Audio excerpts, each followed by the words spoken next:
All right, let's talk about something big. We're going to dive into a pretty profound crisis that's been brewing at the heart of fundamental physics. It's this idea that for maybe the last half-century, the entire field might have, well, lost its way. Yeah, you heard that right. 50 years.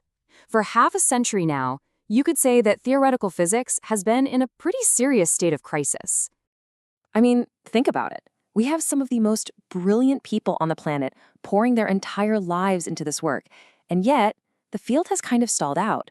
We're seeing thousands upon thousands of papers published on these incredibly complex, mind-bending theories, but there's a huge catch. We have absolutely no way of actually testing them. So what does that leave us with? Well, it leaves us with this famous list of what feel like these unsolvable cosmic puzzles. You know the ones. Quantum gravity, the multiverse, dark matter, and dark energy. They're like the blockbuster hits of cosmic mysteries, right? Everyone's heard of them, they've captured our imaginations, but they are still completely unexplained. But here's a really wild idea. What if these aren't actually profound secrets of the universe at all? What if they're just illusions? Illusions that we've accidentally created, all because of a single fundamental mistake in how we're thinking about everything. So that mistake, it actually has a name. It's called reification, and it's a classic thinking error. You've probably heard the phrase, don't mistake the map for the territory. Well, that's exactly what this is.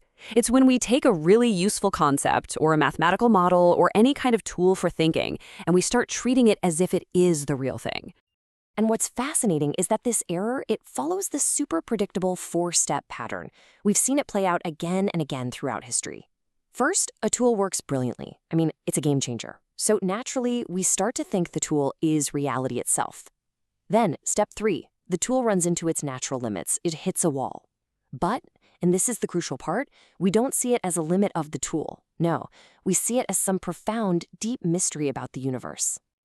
And believe it or not, physics is just the latest in a long line of fields to fall into this exact trap. It's just an ancient human habit. We build these cognitive structures in our minds to make sense of things, and then we project them out onto the world and completely forget that they came from us in the first place. You know, the first huge example of this probably happened in religion. Think about the logos. That's just a fancy word for our ability to reason, to use language, to have these structured thoughts. For early humans, this voice in the head was a brand new experience. And without any other way to explain it as an internal thing, what did they do? They projected it outward. They gave it a name, God. And then, guess what? Philosophy did the exact same thing. It took different ways our minds work, like reason versus sensation, and it turned them into these big, warring philosophical camps. You had rationalism over here and empiricism over there. It was basically a battle of competing gods, with each one claiming it was the only true path to knowledge. Okay, so this is where it all comes together. This is the core argument. Just like religion took the internal logos and made it an external god, and just like philosophy took our mental functions and made them competing isms, the claim is that modern physics is doing the exact same thing. It's taking its amazing mathematical models and mistaking these brilliant tools for the actual fundamental structure of reality. All right, so now that we have this new lens, how does it actually help us? Well, this isn't just about pointing fingers at physics. The amazing part is that it lets us watch some of its biggest, baddest mysteries just dissolve. They get reframed from being these huge ontological problems into something much simpler, methodological errors. Let's start with the big one, quantum gravity. The so-called mystery is, how do we unify these two totally incompatible realities, quantum mechanics and general relativity? But what if that's the wrong question entirely? What if the real issue is that we're trying to smash together two completely different methods, two different toolkits that just weren't designed to work together? Okay, so here's the absolute heart of it. Quantum mechanics, it works by quantizing things. That means it chops reality up into tiny, discrete, countable little packets. Think of it like a digital photo. It's all pixels. But general relativity, it does the exact opposite. It treats reality as this smooth, continuous flowing thing, like a river. You just can't formally unify pixels and a flowing river. It's not a deep mystery about the cosmos. It's a clash of tools.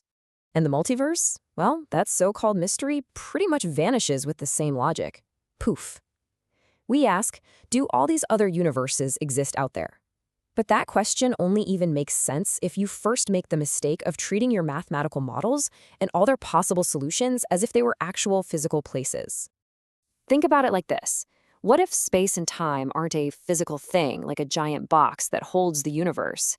What if they're just part of the mental software we use to organize our experiences? If that's the case, then the whole idea of other dimensions where other universes could be hiding, it just becomes nonsensical. It's a total category error.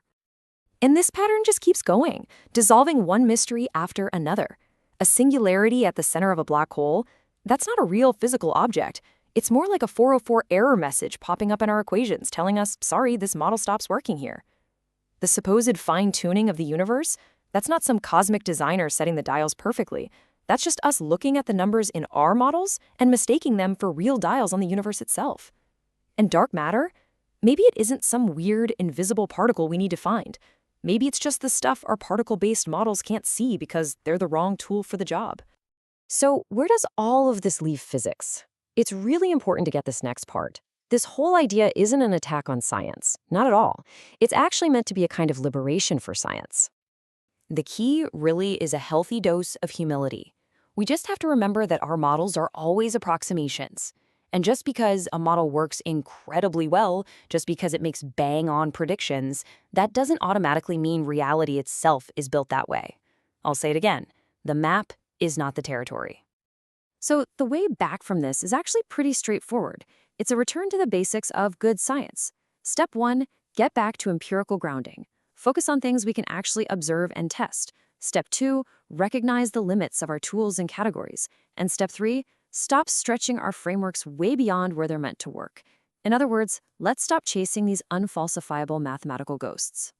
You see, just by recognizing that our tools are, well, tools, physics gets freed from this endless quest to chase mathematical fictions. It lets the field get back to doing what it does best, which is building incredibly effective models of the universe we can actually see and measure. So this isn't a story about failure. It's a story about escaping a maze that we accidentally built for ourselves. And that really leaves us with one final, pretty provocative question. Just imagine for a second all of the brainpower, all of the funding, all of the supercomputers that are currently tied up trying to solve these self-made problems. What incredible new frontiers could physics explore if all of that energy was set free and pointed back toward genuine, real, empirical science?